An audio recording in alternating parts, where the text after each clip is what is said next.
आणि त्याबरोबर युद्ध नौका असेल या सर्व भारताच्या संरक्षण क्षमतेचा खरा अभिमान बनले आहे. झिरो टॉलरन्स धोरणामुळे आज देशातला नक्षलवाद संपला. आता शस्त्रे घेणारे नक्षलवादी विकासाच्या मुख्य प्रवाहामध्ये सामील झालेले आहे. आत्मसमर्पण केलेल्या नक्षलवाद्यांच्या सोयी आपण काल पाहिला आहे आणि मोठ्या प्रमाणावर या महाराष्ट्राच्या देशाचा जो नक्षलवाद संपुष्टात आणून असं देशाचे प्रधानमंत्री नरेंद्र मोदीजींच्या मार्गदर्शनाखाली आपले गृहमंत्री अमित शाहांनी संकल्प केला होता तो पूर्णत्वास जातो.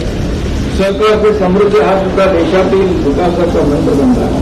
शांतता, सुरक्षा आणि विकास ही देशाच्या प्रगतीची पुढे बनली आहे. आज संपूर्ण जग भारताकडे केवळ बाजारपेठ म्हणून पाहत नाही तर विश्वासू भागीदार, सक्षम नेतृत्व आणि नवी ऊर्जा असलेला देश म्हणून पाहतो.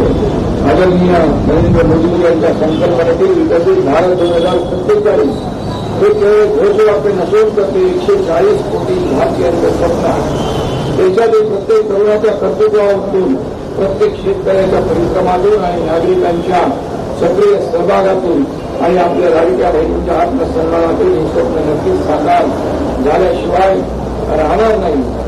चौथ्या विकासाच्या या महायज्ञामध्ये या ठिकाणी महाराष्ट्राचं योगदान आदर्शवेधी करत आहे.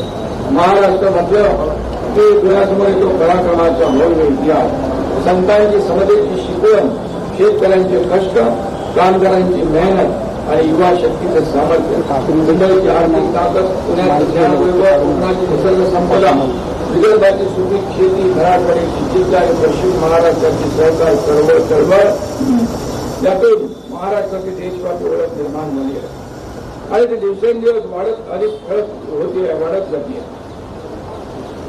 शेतकरी हा आपला महाराष्ट्राचा कणा आहे. शेतकरी सुखी असेल तर महाराष्ट्र मजबूत होईल. त्यासाठीच महायुती सरकारने पुण्यश्लोक अहिल्यादेवी होळकर शेतकरी कर्जमुक्ती योजना 2026 लागू केली. या राज्याचा तिजोरीवर पहिला हक्क आमच्या बळीराजाचा आहे. 2024ला निवडणुकीच्या काळात आम्ही आश्वासन दिलं, त्याची पूर्तता देखील या ठिकाणी होती आहे. गोरगरिबांसाठीच्या नाविन्यपूर्ण योजना असो किंवा परकीय गुंतवणूक असो, महाराष्ट्राने देशात लोकशाही मराठी ऐका, पहा, जागरूक रहा.